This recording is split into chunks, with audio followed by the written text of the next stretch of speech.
Buddy, my name is Earth. As you know that slavery started many centuries ago. One of the historical events ever recorded was Congolese slavery during King Leopold's reign. This short documentary will present the history behind the colonization of Congo. Later, we will find out if modern slavery exists. Congo is located in the west of Africa, surrounded by Gabon, Angola, and Cameroon. Nowadays, Congo sells petroleum to China, United States, and France. The government is republic. The president that was elected may serve the country for 2 to 5 years term. Also, the National Assembly has total of 500 members and also will serve the country for 2 to 5 years.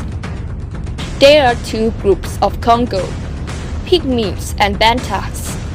Pygmies is the first group that lives in Congo, and the Bantaks came later in 200 BC.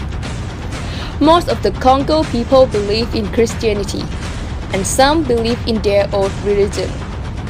Congo people wear clothes like Africa, but more modern, and some Western clothing. They speak French and Spanish. King Leopold. He was born in Brussels on 9 April 1835, married with Caroline Lacoy. They had 3 children. The oldest child was dead before others. His family background is very ambitious. His father is related to Queen Victoria. His mother, Louise, is the eldest daughter of the French king. Leopold was known to be genius. Even his parents feared of his knowledge, the lack of love, the lack of affection. So he became a brutal king. Like his father, Leopold thought that having colony was the way to achieve greatness. Leopold had the idea that the colonized country should be the main source of wealth for the country that invaded it. Many other countries were colonized by other countries, and left uncolonized in Africa was Congo. So Leopold II sought help from Haile Stanley, who was the first person to travel across Africa. His travel cost Belgium much money. Stanley was not the only guy who found Congo for Leopold, but also the person who prepared the place for the king to fit in. Roads and bridges, even small railway, were built. After finding Congo, Leopold went to convince Belgium to go invade. Belgium sent the soldiers to the Congo. They used tricks to make Congo build their colony. For example, they used magnifying glass to start a fire and told the Congo that they have the power of gods. Eventually, Congo became property of Belgium.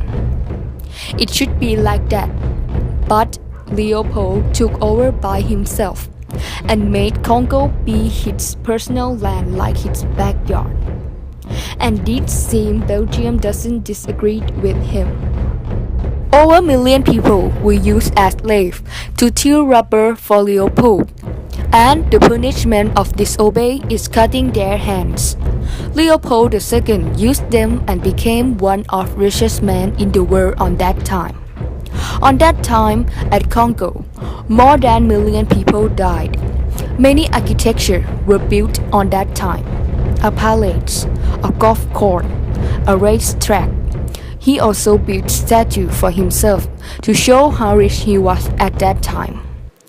Leopold II died on 1908, and it was the end of that age. He left many statues which civilians not be allowed to pull it down because Belgium did not allow them. That was ancient slavery. The question now is, does modern slavery exist? And so, the question is, does modern slavery still exist?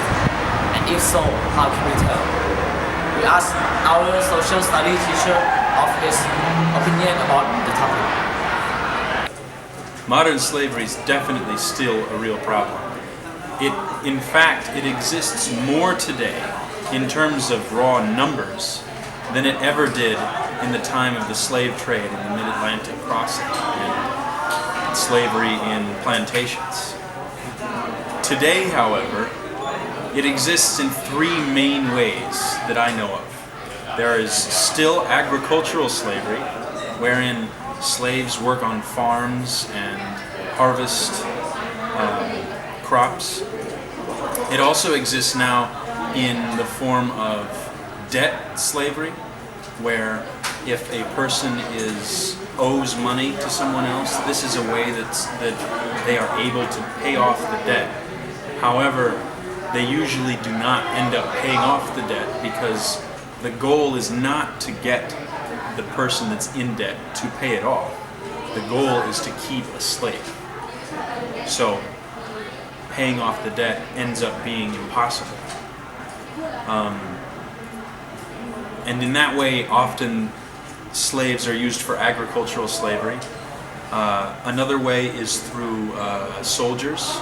There is a huge epidemic of children soldiers in Africa and in parts of, and I'm not sure if it is still a huge problem, but I know it was in Sri Lanka.